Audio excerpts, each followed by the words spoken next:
मैं engineer AK. Singh, lecturer in civil engineering, RBS. Polytechnic Bijpuri Agra, third year 6 semester civil engineering, subject CMAED, unit 16, lecture 2, topic है works and contracts. दैनिक मजदूरी या दिहाड़ी पर श्रम रखकर काम करना। दैनिक मजदूरी या दिहाड़ी पर श्रमिक रखकर काम करना, इस पद्धति के अंतर्गत आवश्यक सभी सामग्री, औजार और संयंत्र आदि की व्यवस्था विभाग करता है। इस पद्धति के अंतर्गत सभी आवश्यक सामग्री, औजार एवं संयंत्र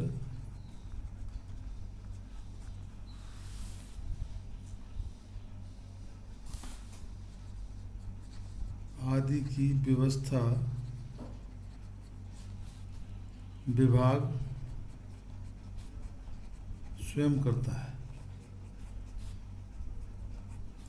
और निर्माण के लिए उचित संख्या में मजदूर और कुशल श्रमिक और निर्माण के लिए उचित संख्या में मजदूर व कुशल श्रमिक दैनिक मजदूरी पर डेली बेसिस पर रखे जाते हैं। श्रमिकों को रखने के लिए सक्षम अभियंता की पूर्व स्वीकृति जरूरी है। इस पद्धति में मजदूरों से कार्य लेने और काम की प्रगति और गुणवत्ता बनाए रखने के लिए समस्त जिम्मेदारी विभाग की होती है। दैनिक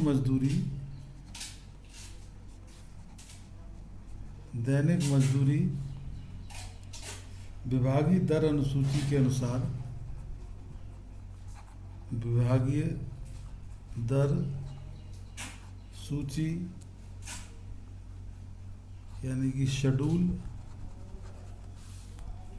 ऑफ रेट्स के अनुसार अथवा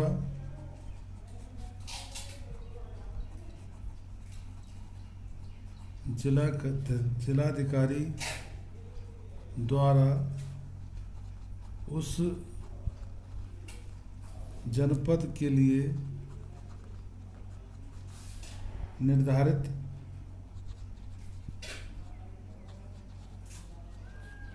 श्रमिक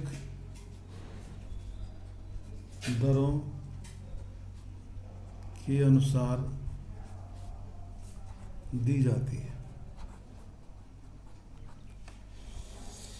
कोई श्रमिक जितने दिन वास्तव में कार्य करता है उससे उतने ही दिन मजदूरी का भुगतान किया जाता है। मजदूरों की काम की देखभाल के लिए अवर अभियंता स्वयं या अपने सहायक मेट को मौके पर नियुक्त करता है। श्रमिकों की प्रतिदिन की उपस्थिति निर्धारित प्रपत्र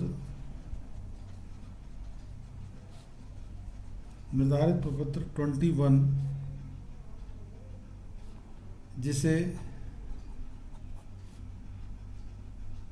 जिसे उपस्थिति नामावली या मस्टर रोल कहते हैं, पर लगाई जाती है।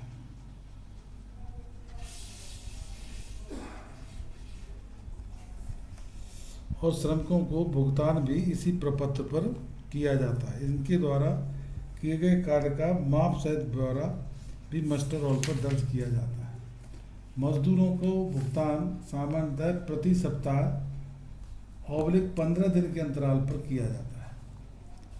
15 दिन या हफ्ते भर बाद निर्धारित अवधि पर मास्टर रोल को बंद करके या मजदूरों की कुल मजदूरी गणना करके इसे सहायक अभियंता के पास जांच और भुगतान के लिए भेज दिया जाता है।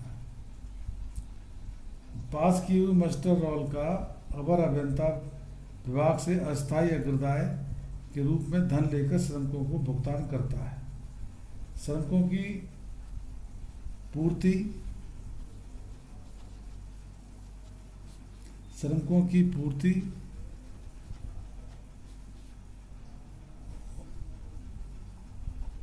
उपलब्धि का ठेका होना।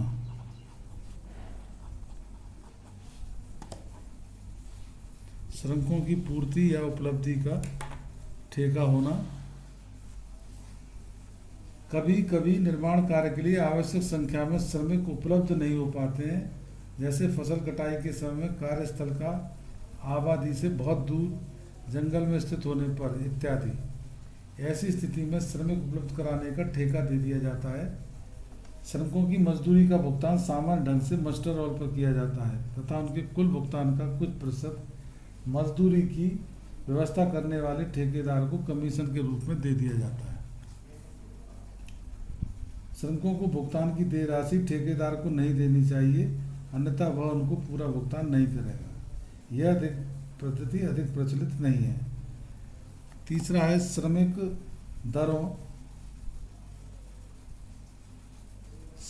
दरों या मजदूरी दरों पर ठेका देकर कार्य कराना।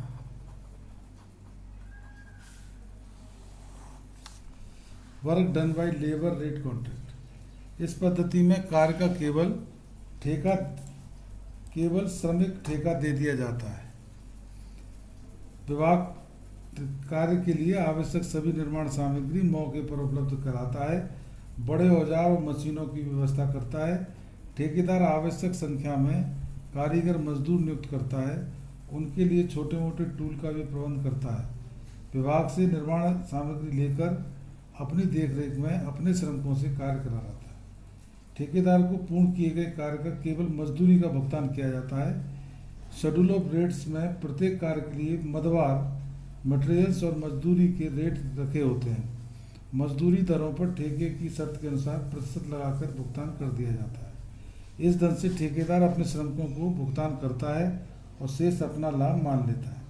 इस व्यवस्था में विभाग का काम केवल निर्माण सामग्री उपलब्ध करना या कार्य की प्रगति और गुणवत्ता पर नियंत्रण करना होता है। श्रम ठेका देने से पूर्व ठेकेदार से एक एग्रीमेंट करना आवश्यक है, जिसमें प्रत्येक मद की मजदूरी दरें, कार्य की विशिष्टियाँ और कार्य समापन अवधि इत्यादि का स्पष्ट उल्लेख होना आवश्यक है। उजरती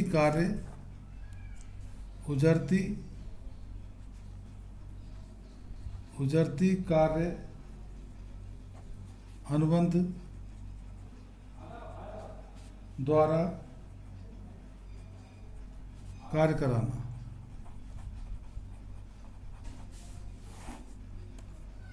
executing work by piece work agreement (PWA). विभाग के छोटे मोटे फुटकर कार्य जिनकी लागत ₹10,000 से कम होती है, विभाग के छोटे मोटे फुटकर कार्य जिनकी लागत ₹10,000 तक होती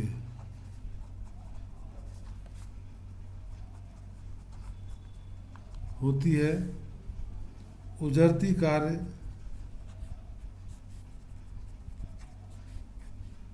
पीस वर्क के अंतर्गत कराए जाते हैं।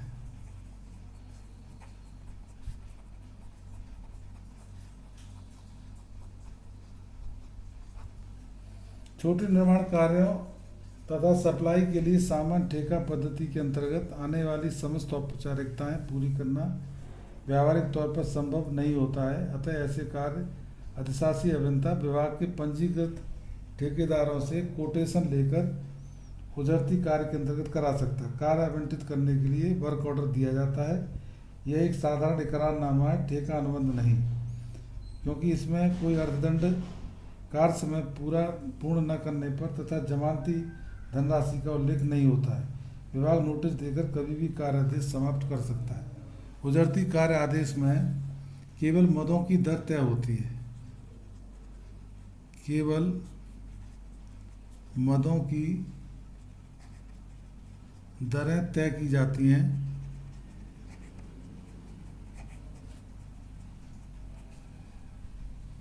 और कार्य की कुल लागत दी जाती है और कार्य की कुल लागत दी जाती है। कार्य की कुल मात्रा तथा इसे पूर्ण करने की अवधि का वर्णन नहीं होता है। मदों की दरें विभागीय दर सूची या स्वीकृत एस्टीमेट से अधिक नहीं होनी चाहिए। मदों की दरें विभागीय दर सूची, विभागीय दर अनुसूची अथवा स्वीकृत एस्टीमेट से अधिक नहीं होनी चाहिए।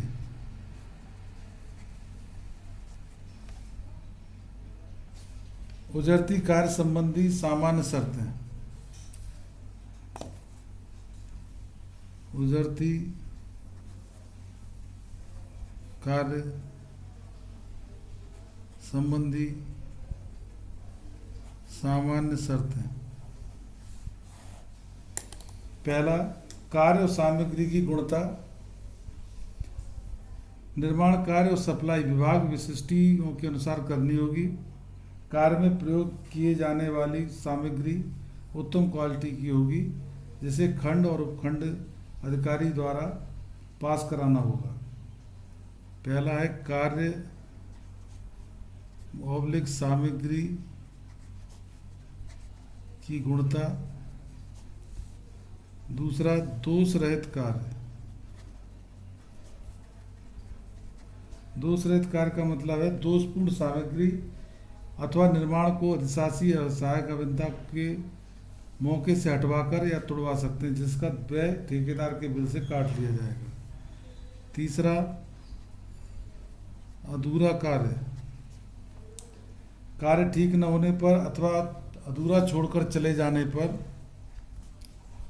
शेष कार्य अन्य व्यक्ति से करा लिया जाएगा, जिसका खर्च ठेकेदार के शेष भुगतान से काटा जा सकता है। अनुबंध समाप्ति। यह अनुबंध विभाग द्वारा आवश्यक होने पर किसी भी समय ठेकेदार को लिखित सूचना देकर समाप्त किया जा सकता है और अधिशासी अभियंता कारण बताने के लिए बाध्य नहीं होगा। पांचवा, अवशेष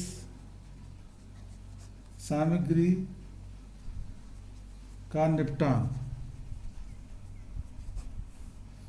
कार्य अधूरा छोड़े जाने की स्थिति में मौके पर पड़ी ठेकेदार की सामग्री शेष कार्य के लिए अधिग्रहण की जा सकती है, परंतु उसका मूल्यांकन ठेकेदार की सहमति से होगा।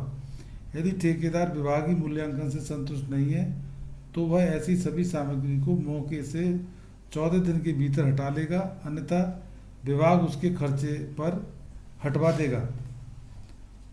पैमाइश एवं भुगतान।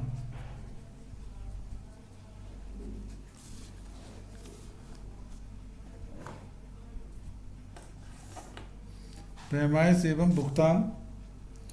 पूर्ण और स्वीकृत किए गए कार्य को एमबी में चढ़ाकर भुगतान किया जाएगा। बड़े कार्य के लिए अंतरिम भुगतान भी किया जा सकता है। केवल महीने में एक बार अंतरिम भुगतान से 10% राशि प्रतिपूर्ति के रूप में काटी जाएगी। यह राशि कार्य समाप्ति के 6 माह बाद लौटाई जाती है। सप्लाई की दिशा में यह धन अवधि से पहले भी वापस किया जा सकता है।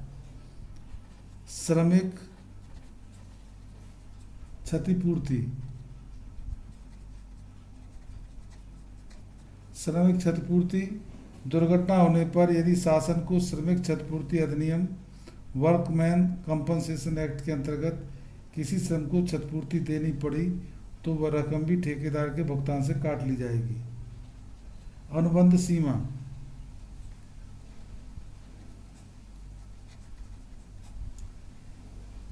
इसके अंतर्गत 10,000 तक के कार्य कराए जा सकते हैं। यह सीमा आवश्यकता अनुसार सक्षम अधिकारी के द्वारा बढ़ाई या घटाई जा सकती है। विवाद निपटान।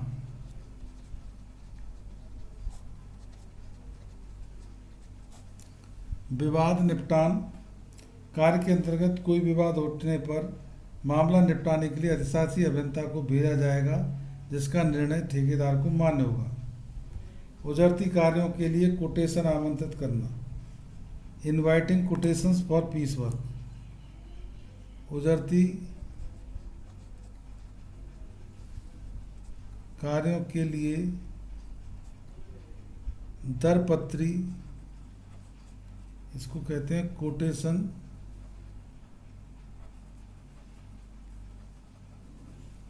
आमंत्रित करना।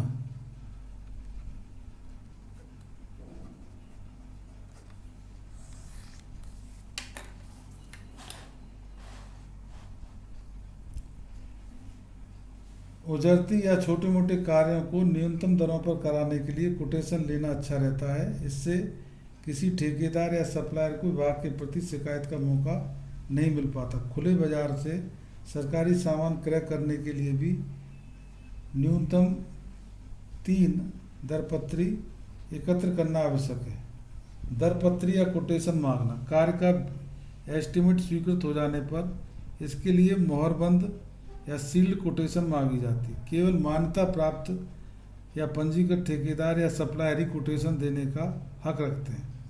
कोटेशन सूचना में कार्य का नाम, स्थान, कोटेशन देने की अंतिम तिथि का स्पष्ट उल्लेख कर देना चाहिए। कार्य का विवरण तथा नक्शे सहायक अभियंता के कार्यालय में आकर देखे जा सकते हैं। कोटेशन के साथ बयाना की राशि। कोटेशन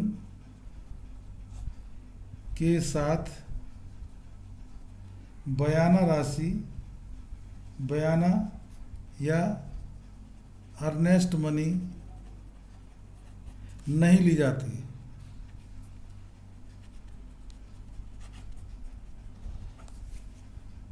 दरपत्री या कोटेशन स्वीकार करना।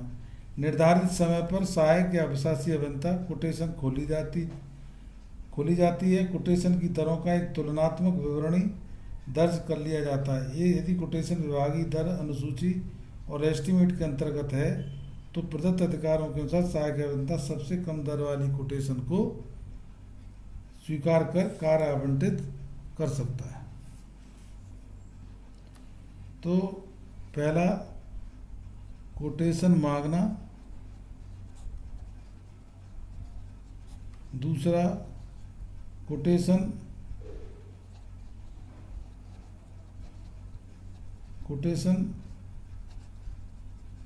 स्वीकार करना।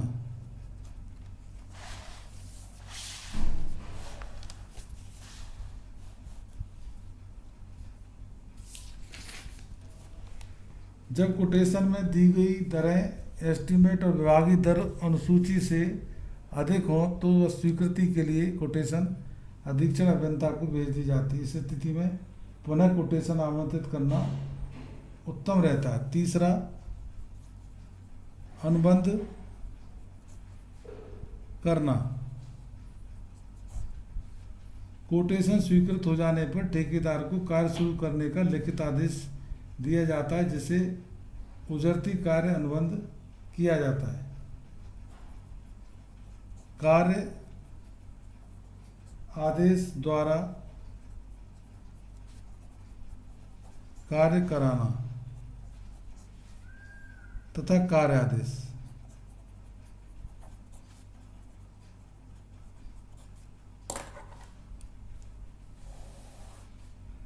उजरती प्रणाली में छोटे मोटे निर्माण कार्य कराने और सामान की सप्लाई के लिए कार्यादेश जारी किया जाता है। यह एक लिखित इकरारनामा है, ठेका अनुबंध नहीं। कार्यादेश वही विभाग जारी कर सकता है जिन्हें सरकार ने अनुमति दे रखी है। सार्वजनिक निर्माण विभाग में छोटे मोटे फुटकर कार्य पैटी वर्क्स के लिए उजरती कार्य अनुबंध द्वारा काम कराया जाता है, जबकि सिंचाई विभाग में कार्यादेश द्वारा जारी किया जाता है। अधिशासी अभियंता 10,000 रुपये तक के और सहायक अभियंता 5,000 रुपये तक के कार्यादेश जारी करने का अधिकार रखते हैं, परंतु ठेकेदार की दरें यदि विभागीय दर अनुसूचित सूची या स्वीकृत एस्टीमेट से अधिक हैं तो अधीक्षण अभियंता की स्वीकृति आवश्यक है। खंड और उपखंड अधिकारी द्वारा अपनी इच्छानुसार या विवेक का प्रयोग करते हुए विभाग के हित में किसी भी पंजीकृत ठेकेदार के नाम कार्यादेश जारी कर सकते हैं। आवश्यक समझने पर अधिकारी मान्यता प्राप्त ठेकेदारों से कोटेशन मांग सकते हैं। कोटेशन आमंत्रित करना सदा विभाग के हित में रहता है। ठेकेदार को शिकायत का मौका नहीं मिल पाता। कार्यादेश में कार्य का पूर्ण विवरण और स्वीकृत दरें और कार्य पूरा करने की अवधि दी जाती है। चालू भुगतान यदि किया जाता है तो उसमें से 10% जमा राशि जमानती राशि के रूप में काट लिया जाता है, जिसे अंतिम भुगतान के बाद लौटाया जाता है। ठेके पर काम कराना। ठेके पर काम कराना। ठेके के प्रकार। Carrying out work by contracts और कॉन्ट्रैक्ट सिस्टम। पीडब्ल्यूडी में छोटे बड़े सभी प्रकार की आपूर्ति और निर्माण कार्य को संपन्न कराने के लिए यह अब तक सर्वाधिक प्रचलित पद्धति रही है। इसके अंतर्गत प्रस्तावित कार्य के लिए ठेकेदारों से इसके अंतर्गत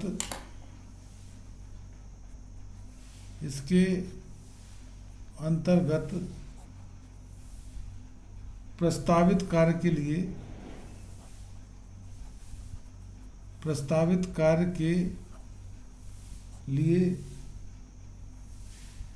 ठेकेदारों से निविदाएं यानी टेंडर्स प्राप्त करके सबसे कम दर वाली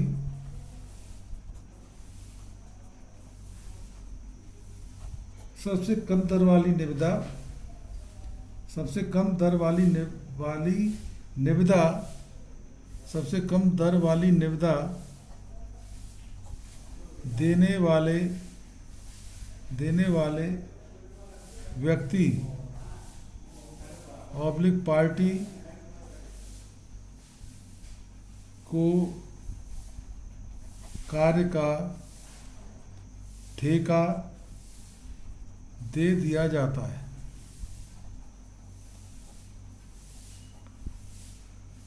ठेके की शर्तों के अनुसार निर्माण कार्य के लिए आवश्यक सामग्री, श्रमिक, औजार इत्यादि की पूर्ण व्यवस्था ठेकेदार को करनी होती है। ठेकेदार द्वारा किए जाने वाली कार्य को प्रगति गुणवत्ता पर निर्भर करता है। ठेकेदार का पूर्ण तथा स्वीकृत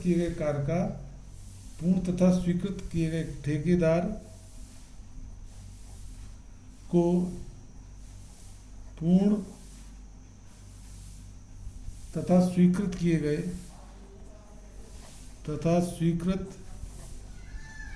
किए गए कार्य का भुगतान करता है।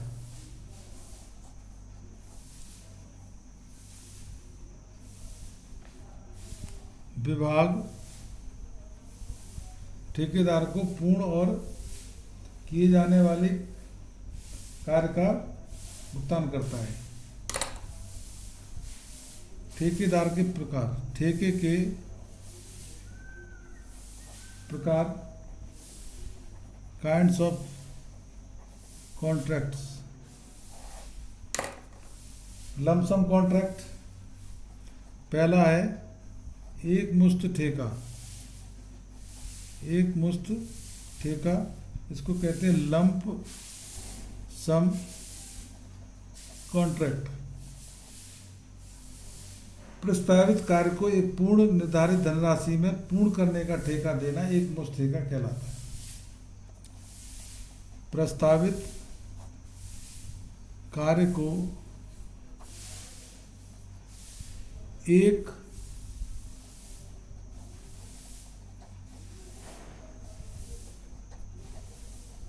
पूर्व निर्धारित धनराशि में पूर्ण करने का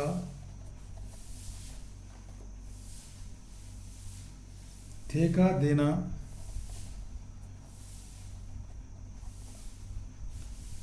एक मुश्त ठेका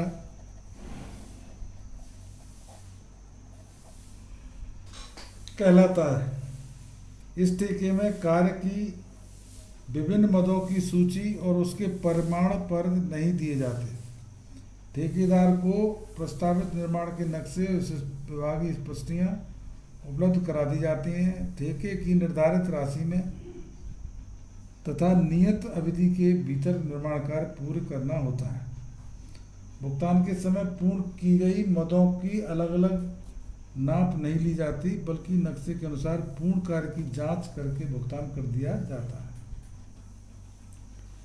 इस ठेके में कार्य की विशिष्टियों का अनुपालन, कार्य प्रगति और 10% जमानती राशि, कार्य विलंब करने पर जुर्माना इत्यादि सभी शर्तें सामान्य ठेकों की भांति होती हैं।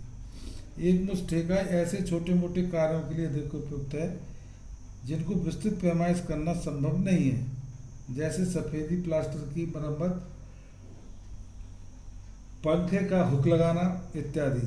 सरकार के गैर तकनीकी विभाग और संस्थान सामान्यतः लघु मरम्मत एक मुश्त ठेके पर करा ली जाती है। एक मुश्त ठेके में सबसे बड़ा दोष यह है कि आवश्यक होने पर भी यह निर्माण कार्य में संशोधन और परिवर्तन नहीं किया जा सकता। मदों की संख्या और परिमाण ज्यों के त्यों रखने होते हैं। यदि ठेकेदार किसी मद को किसी कारण पूरा नहीं करता है तो उसके बिल में कटौती करने में दिक्कत आती है और अनेक विवाद उठ खड़े होते हैं। मद दर ठेका,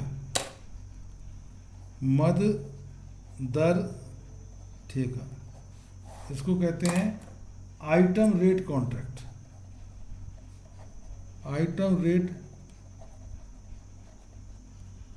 कॉन्ट्रैक्ट, इस ठेके में कार्य की मदों तथा प्रत्येक मद की भुगतान दर का ठेका किया जाता है। मदों का विवरण तथा परिमाण विस्तृत एस्टीमेट के आधार पर ज्ञात करके ठेका पत्रों के साथ लगा दिया जाता है। ठेकेदार को भुगतान की गई मदों को पैमाइश करके और या अनुबंध में दर्शाए गए रेट पर किया जाता है। किसी मद के लिए घट और बढ़ जाने पर भुगतान करने में कोई अड़चन नहीं आती है। ठेका अनुबंध में विभिन्न मदों के नाम, परिमाण, दरें, राशि तथा ठेके की कुल राशि, विस्तृत नक्शे, कार्य की विशिष्टियाँ, चालू बिलों से 10% की जमानत राशि की कटौती, समय पर कार्य पूर्ण न होने पर जुर्माना इत्यादि का स्पष्ट उल्लेख किया जाता है। विभिन्न मदों की दरें विभागीय दर अनुसूची के प्रतिशत में उससे अधिक, कम या समान में मांगी जाती हैं। अतः इस ठेके को प्रतिशत दर ठेका भी कहते हैं। प्रतिशत दर ठेका भी कहते हैं।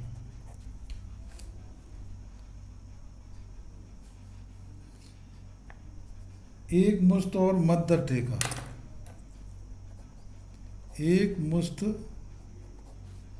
एवं मद दर ठेका, इस ठेका पद्धति में ठेकेदार जितना काम करता है उसे उतना ही भुगतान मिल जाता है, परंतु कार्य का स्तर और गुणवत्ता विभाग द्वारा स्वीकृत हो। ठेके में लचीलापन रहता है। कार्य के दौरान आवश्यक होने पर इसके परिमाण और संख्या में परिवर्तन या संशोधन किया जा सकता है। अथवा कोई मद पूर्णतः छोड़ी या जोड़ी जा सकती है। इस पद्धति में विभाग तथा ठेकेदार दोनों के लिए न्याय संगत है। इनमें विवाद उठने की संभावना कम रहती है। एक मुश्त और मद दर ठेका। ऊपर वर्णित एक मुश्त और मद दर दोनों प्रकार के ठेकों का मिला जुला रूप है। पूरे निर्माण कार्य को एक मुश्त लागत के रूप साथ साथ विभिन्न मदों की दरों का ठेका किया जाता है। इससे मुख्य सुविधा यह है कि कार्यों की विभिन्न मदों में आवश्यकता अनुसार परिवर्तन संशोधन किया जा सकता है यदि उनका अनुबंध में दी गई दर अनुसूची के आधार पर कर दिया जाता है। भुगतान के लिए कार्य की सभी मदों की पैमाइश नहीं की जाती है, बल्कि मूल कार्य के अतिरिक्त संपन्न की जाने वाली मदों की ही पैमाइश की जाती है। आच्छादित क्षेत्रफल ठेका। आच्छादित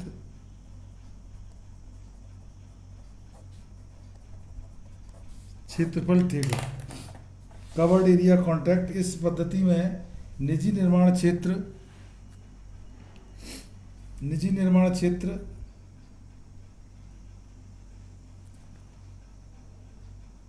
प्राइवेट कंस्ट्रक्शन में भवनों के लिए अधिक प्रचलित है। इसके अनुसार प्रस्तावित भवन के प्रत्येक तल के आच्छादित क्षेत्रफल के लिए अलग अलग अथवा एकल टेंडर मांगे जाते हैं। सभी टेंडर सामग्री श्रमिक दोनों को केवल श्रमिक दरों के लिए हो सकते हैं। निर्माण कार्य स्वीकृत प्लान या आर्किटेक्ट की विशिष्टियों के अनुसार संपन्न कराना होता है। इस प्रणाली में चालू भुगतान का प्रावधान रखा जाता है, परंतु कार्य अधूरा छोड़ने पर भुगतान की कोई मानक प्रक्रिया नहीं है। वह स्वामी और ठेकेदार के मध्य तय की गई शर्तों पर ही निर्भर है। सामान्य ठेके की भांति इस निर्माण पद्धति में भी कार्य के लिए लिखित अनुबंध किया जाता है। आच्छादित क्षेत्रफल ठेका में मदों के लिए भुगतान के लिए मदों की पैमाइश आवश्यकता नहीं है। केवल प्रत्येक तल पर आच्छादित क्षेत्रफल की गणना कर ली जाती है। यह पद्धति मद दर ठेका से सरल पड़ती है। विभागीय निर्माण पद्धति। इस पद्धति में पूर्ण निर्माण कार्य विभाग द्वारा स्वयं कराया जाता है। निर्माण कार्य के लिए आवश्यक सामग्री जुटाना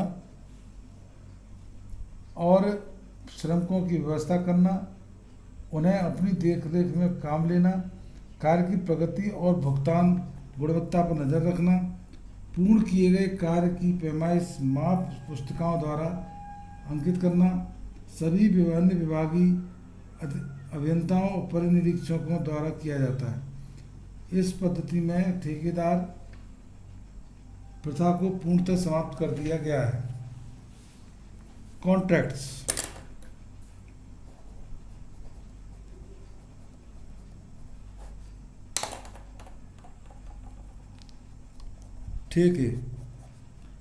ठेके से संबंधित शब्दावली।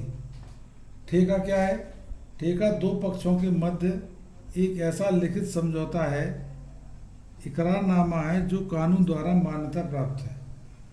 ठेके में दोनों पक्षों की सहमति हस्ताक्षर के रूप में आवश्यक है। कोई जोर जबरदस्ती नहीं है। एक पक्ष निर्दिष्ट कार्य को तैयार है करने को, दूसरा पक्ष किए गए कार्य के भुगतान को रजामंद है। दूसरा पक्ष किए गए कार्य का भुगतान करने को रजामंद है। यदि ठेके की अवधि में दोनों पक्षों में कोई विवाद उठता है तो वे न्यायालय की शरण में ले सकते हैं। ठेकेदार ऐसे व्यक्ति फर्म पार्टी को जो किसी समझौते के अंतर्गत निर्माण कार्य अथवा सामान की आपूर्ति, ढुलाई आदि कराता है, ठेकेदार कहलाता है। फर्म पार्टी की जो समझौते के अंतर्गत निर्माण कार्य अथवा सामान की आपूर्ति, ढुलाई करता है, ठेकेदार कहा जाता है। ठेकेदार ठेके की शर्तों के अंतर्गत निर्माण कार्य अथवा सामान की सामान की आपूर्ति और ढुलाई का हकदार है। कोई व्यक्ति जो वयस्क है, इस देश का नागरिक है, उत्तम चरित्र रखता है, आवश्यक दूरी कठोर बटोर सकता है और विवाह में ठेकेदारों के लिए अपना नाम पंजीकृत करा सकता है। ठेकेदार की कार्य क्षमता का अनुमान लगाना बड़ा कठिन है। लोग भगवान के दर्शन कराने तक ठेकेदार का ठेका ले लेते हैं। फिर भी प्रत्येक ठेकेदार उपलब्ध पूंजी तथा साधनों के अनुसार कार्य क्षमता निर्धारित होती है। इसके लिए ठेकेदार को A-B-C श्रेणी के अंतर्गत पंजीकृत किया जा सकता है। निविदा या टेंडर, निविदा या टेंडर यदि किसी व्यक्ति या पार्टी द्वारा लिखित रूप में पेश किया गया प्रस्ताव है जिसमें वह व्यक्ति पार्टी किसी सामान सप्लाई या विभागीय कार्य की निर्धारित दरों पर एक निश्चित अवधि में पूर्ण करने का इकरार करना होता है। निविदा दाता आर्थिक इच्छा से कार्य करना को तैयार है। इसकी पुष्टि के लिए वह अपनी निविदा के साथ कुछ क्षण धनराशि बयाने के रूप में पेश करता है। निविदा देने से पूर्व ठेकेदारों को प्रस्तावित काम या सप्लाई की जरूरी जानकारी विभाग से प्राप्त कर लेनी चाहिए। ठेके पर काम कराने के लिए मोहरबंद निविदाएं आमंत्रित की जाती हैं और सामान्यतः सबसे कम दरों वाली निविदा यदि कोई तरह आपत्ति न हो तो स्वीकार कर ली जाती है। टेंडर्स एंड दर्ज अनुसूची। टेंडर्स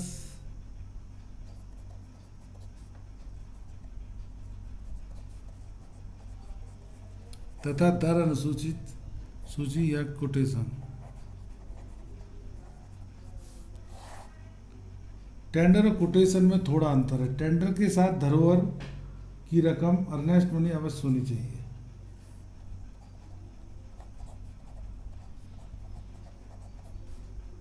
टेंडर के साथ धरोहर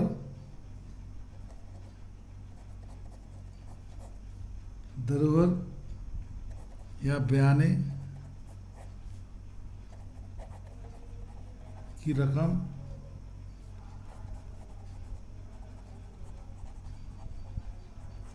या अर्नेस्ट मनी अवश्य होनी चाहिए।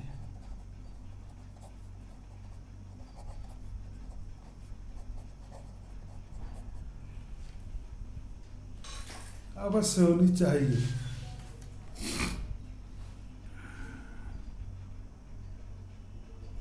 यह विभाग द्वारा निर्धारित पत्र पर ही भरा जाता है, जबकि कोटेशन के साथ धरोहर राशि नहीं ली जाती। कोटेशन सादा कागज पर फर्म के नाम से छपे पैड पर भी मान्य है।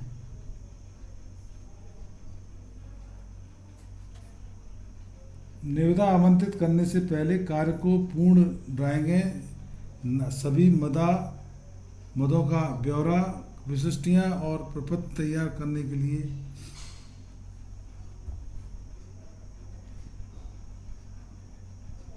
निविदा आमंत्रित करने से पहले कार्य की पूर्ण ड्राइंग, सभी मदों का ब्यौरा, जिलाधिकारी विशिष्टियां, प्रपत्र तैयार होनी चाहिए।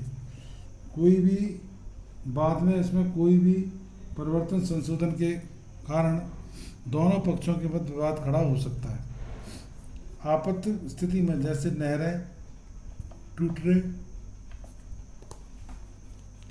पुल ढहने इत्यादि में निर्माण मृतकाम तुरंत शुरू करना होता है कि निविदा पद्धति में संभव नहीं है।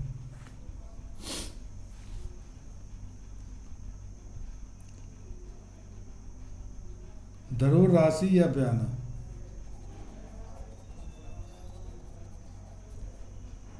धरोहर राशि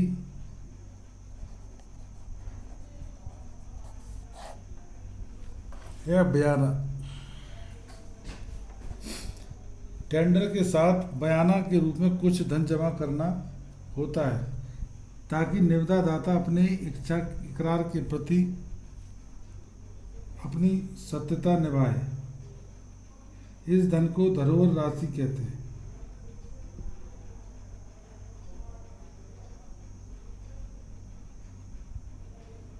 धनराशि ठेकेदार की कार्य लेने की आर्थिक इच्छा का सूचक है। धरोहर राशि ठेकेदार की तरफ से एक गारंटी है कि निविदा स्वीकार होने पर वह आवश्यक जमा पत्री धन प्रतिपूर्ति सिक्योरिटी मनी ठेकेदार को जमा करेगा। जिन ठेकेदारों की निविदाएं स्वीकृत नहीं होती हैं उन्हें धरोहर राशि लौटा दी जाती है। निविदा स्वीकृत होने पर यदि ठेकेदार कार्य कराने से इनकार कर देता है तो उसके द्वारा उक्त जमा धरोहर राशि जब्त कर ली जाती है। धरोहर राशि कार्य की एस्टीमेट की लागत के आधार पर धरोहर राशि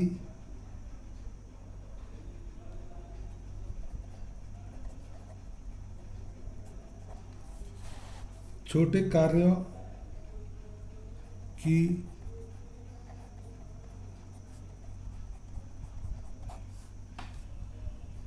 एस्टीमेट लागत के आधार पर निर्धारित की जाती है। सामान्यतः कार्य की लागत का 2% रखी जाती है। सामान्यतः कार्य की लागत का 2%